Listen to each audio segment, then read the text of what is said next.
Kate, I know I've said it before, but it really is crazy how many movies and television shows there are to watch right now. I know, right? Where was all of this when the pandemic first started? I definitely needed it then. I'm right with you on that. And honestly, with so many movies coming out and people wanting to go back to the theaters, it's easy to miss some of the best TV shows that are available for streaming right now.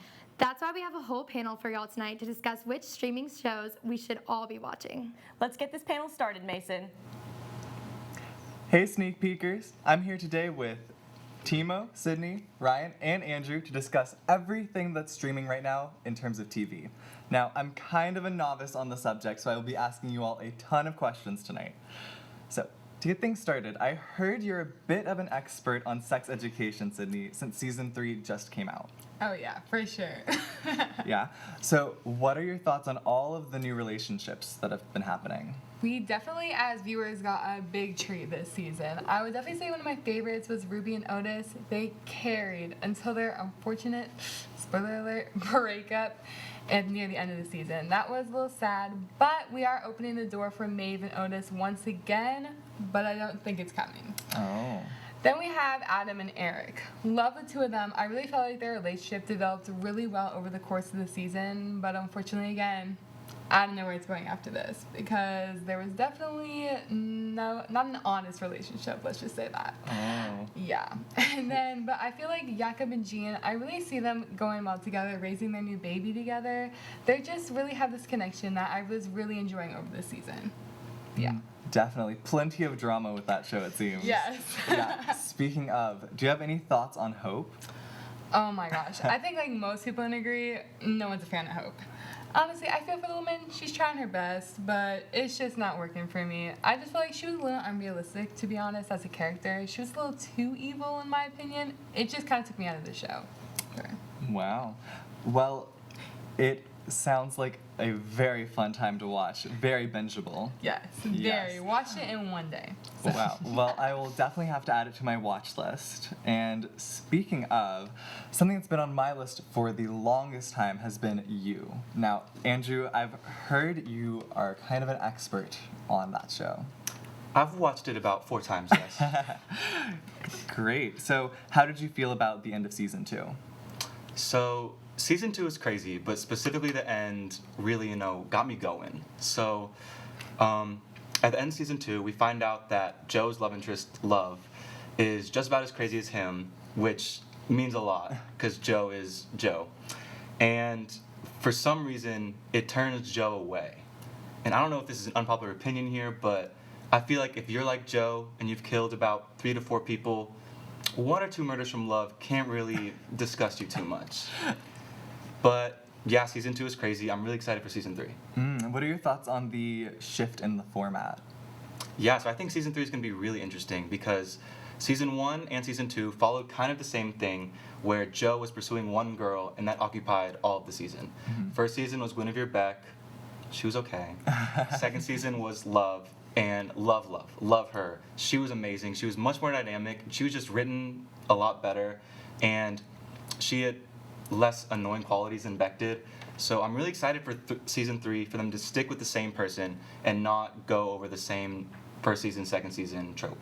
Yeah, it sounds really easy to get hooked to. Yeah, definitely. Yeah. I've also heard that Ted Lasso is super engaging. Yeah, you're absolutely right. I really love Ted Lasso. The first season, all 10 episodes, I watched it in about 5 hours. So in one sitting, I didn't get up at all to watch it. And I'm really enjoying the second season so far. It's aired in its entirety. I'm not entirely done, just have a couple episodes left to wrap everything up. But so far, really more of something that I like. It's an earnest show. It's not cynical, which I feel like is a breath of fresh air compared to a lot of other stuff. It took home a huge amount of Emmy nominations and a lot of wins, particularly in Outstanding Comedy. And Jason Sudeikis, of course, as the lead, took home another Emmy win. Well, I think it's really deserving because he is excellent and carries the show. And I'm interested to see where his character goes towards the end of season 2 and into season 3, which is being, I think it's actually fully written, and Apple is going to pay for it to get made, and that'll be the end. They're closing the whole story off after just 3 seasons, so we've got a full arc there. I mean, some of the explorations of themes like mental health and therapy in a lighthearted comedy show are great to see. And I think it handles them well.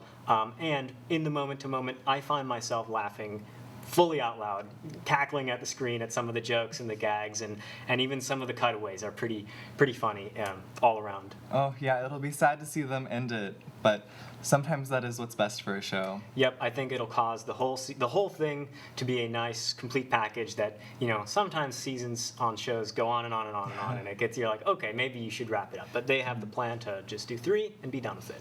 Yeah, I know, Andrew, you've also seen Ted Lasso, right? I have, and I couldn't agree with you more. I mean, the show, the writing, the characters, everything is just so well made, and it deserves every Emmy it got.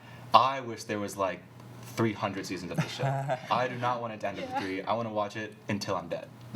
Yeah, who knew we could be so interested in English soccer? Yeah.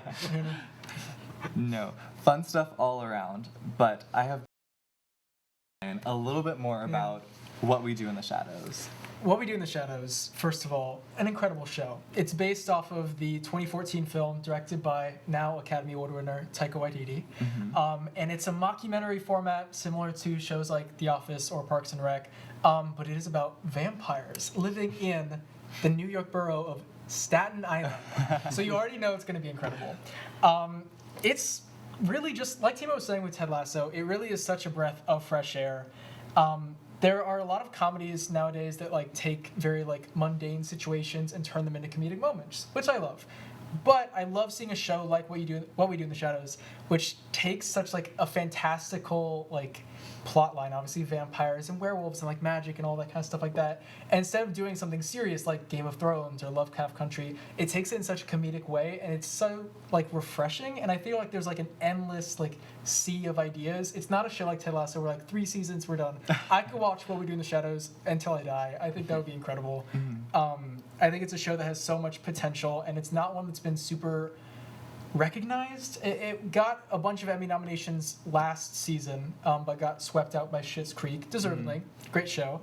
But What We Do in the Shadows is also a great show, and I think it's very underrepresented. It's very underrecognized. Great cast, great gags. It really is just it's silly, and I like seeing silly things. I feel like it's just so nice to see, just having fun with it. Yeah, I feel like something I've heard that's special about that show is the technical aspects. Yes. Like we were saying about, workplace comedy, stuff like that, mundane situations, you don't really get to see production design, costumes, that kind of stuff, really done out of proportions. But with What We Do in the Shadows, obviously it's vampires and werewolves, so you get to see all of those kind of crazy effects, and they go, absolutely bonkers with it. It's so much fun. It really is just such a joy to watch, and the techno aspects specifically make it so much more fun because it's I don't know. It's just so much fun. Well, thank you all so much for giving me all of these good things to watch. I am definitely adding them all to my list. So, thank you.